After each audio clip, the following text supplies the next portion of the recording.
This is Team Yellow. We'll be taking you through bill and bill making process. Yeah, so we start with what's a bill. A bill is a draft proposal for a new legislation or an amendment to an existing law. Yeah, so for a bill to, before it becomes a law, it must go through several legislative processes, which are 8. Yeah, and it starts from below here. So the first thing is the bill drafting. So for you to draft a bill, first of all, you must get a group of like-minded people who understand what that bill is about. Before you draft a bill, there must be a gap that you want to fill. So if mkiona you need to pass a certain law, you must get people of like-minded like-minded people who understand what it's about. So you make a policy proposal with that group of people. This is where, as youths, you can participate. I will leave that to her. She'll be telling you about the opportunities of how youth can participate in bill making. Yeah, so after you have drafted a bill, it goes through consultation and review.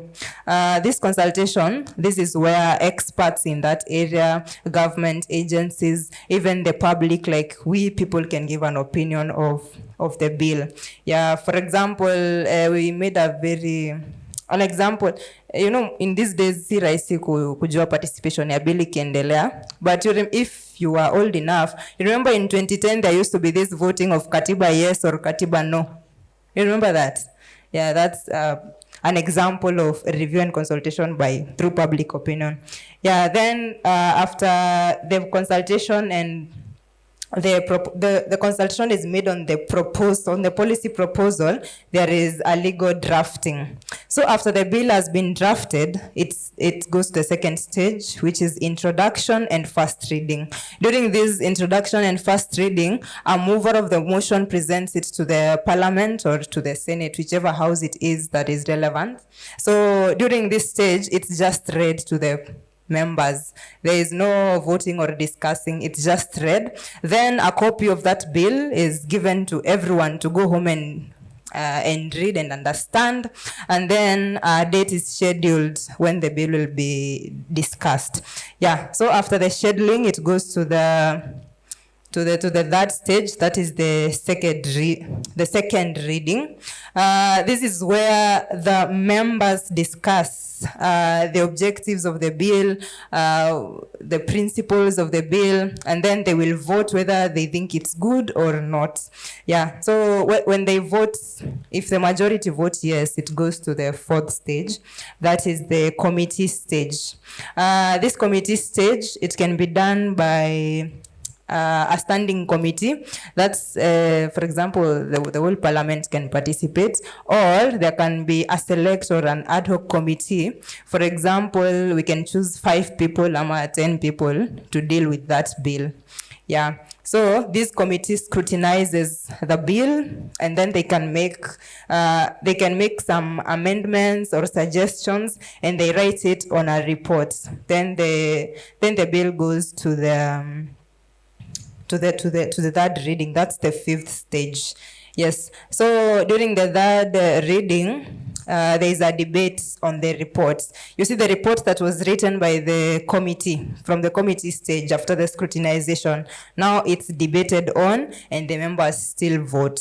And if the majority vote yes, it goes to the 6th stage, where it's transmission to the other house. See, when I was beginning, I told you that a bill can be presented in either of the houses, either the parliament or the Senate. So if it passed in the parliament, it's then passed to the Senate for them to approve of it. Yeah. When it goes to the other house, the other house discusses it and it can make suggestions on amendments. If there are suggestions or some amendments that need to be made, that house returns it to the other house, like where it came from.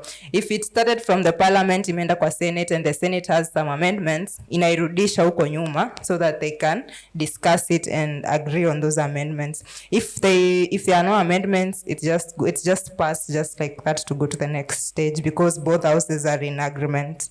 Yeah. Then after the sixth stage, it goes to the seventh stage. That is the presidential or executive assent. Once both houses have accepted or agreed, the president has is it the right? Okay, the president either accepts or declines to pass the bill as a law. If there is acceptance, the president signs on the bill. Kama finance bill, venye ilikuwa isainiwe na president, he did not agree, so it did not have the presidential assent. Instead, it had a veto. A veto is where the president declines to sign, and then he writes the reasons for not signing, and then it's taken back to the parliament. Yeah, and when it's finally accepted, it goes on to the eighth stage. That is the implementation and regulation stage, where now when the president signs the bill, it becomes an act of parliament, right? So when it becomes an act of parliament, it now goes to be implemented. So government departments, agencies, they make it a law and they develop some guideline. Yes. I know the remaining part is something that we can all agree to, right? Gaps in the youth participation. You know this. We've seen this.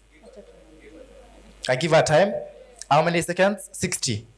Start speaking.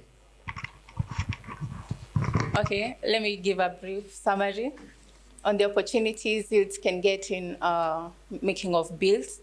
So they can write a memorandum. They can use the leaders, like propose what they really want, and then picketing and demonstrating peacefully. They can have petitions, virtual participations that is online, and then the gaps in youth participation, lack of access to information, attitude for the youths, wanasema itanisaidia so nitafanya, and then lack of trust in the government timeline.